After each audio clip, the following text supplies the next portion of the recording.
Universal life insurance is a staple of the national portion of the life insurance exam and is frequently referred to as flexible premium adjustable life because it provides the policy owner with significant control over both the premium payments and the death benefit amount. Unlike traditional whole life insurance, where the premium is a fixed and mandatory obligation, universal life allows the policy owner to adjust their payments based on their current financial situation. On your exam, you must understand that universal life is an unbundled product.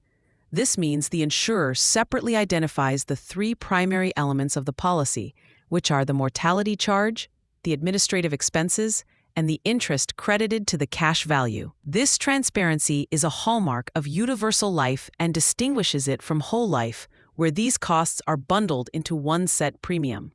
When you see a question about the death benefit, pay close attention to the choice between option A and option B. Under option A, the policy provides a level death benefit. This is the more conservative choice, where the total payout remains the same, regardless of how much the cash value grows. As the cash value increases, the insurer's net amount at risk decreases. There is an important tax rule called the corridor that you might see on the exam, which forces the death benefit to increase slightly if the cash value gets too close to the total face amount to maintain the policy's status as life insurance rather than an investment.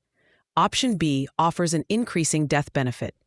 In this scenario, the death benefit is equal to the face amount of the policy plus the current cash value. While this provides a larger payout for beneficiaries, it also results in higher mortality charges because the insurer's net amount at risk does not decrease over time like it does in option A. The flexibility of the premium is another area where examiners like to set traps.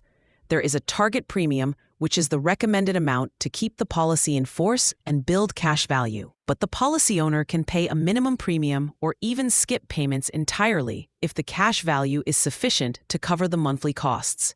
However, you must remember that if the cash value is depleted to zero because the premiums were skipped and the interest earned was too low to cover the cost of insurance, the policy will lapse. The insurance company does not guarantee the policy will stay active unless there is enough money in the account to pay for the pure insurance protection. The concept of the net amount at risk is central to how the insurance company calculates the monthly cost of insurance. In a universal life policy, the mortality charge is based on the actual amount the company would have to pay out of its own pocket if the insured died today. For an option A policy, as the cash value builds up, the company is on the hook for less and less of its own funds. This is why option A is often seen as a way to build cash value more efficiently. For the exam, remember that any change to the face amount of the policy is subject to specific rules. Decreasing the face amount can usually be done at any time with a simple written request, but increasing it is treated like applying for a new policy in terms of underwriting. You will likely be asked how a policy owner can use their cash value, so distinguish clearly between a policy loan and a partial withdrawal. In universal life, a partial withdrawal or partial surrender actually takes the money out of the policy and reduces the death benefit and cash value dollar for dollar, whereas a loan uses the cash value as collateral and accrues interest. Interest crediting is also a vital concept for the test. Universal life policies offer a guaranteed minimum interest rate, such as 3 or 4%, but they also offer a current interest rate, which is usually higher and based on current market conditions. The policy will always earn the higher of the two rates. To keep these facts straight, use the mnemonic that the letter U in universal stands for unbundled and user-controlled. You are in the driver's seat of the policy. You can increase or decrease the death benefit, although increasing it will usually require evidence of insurability.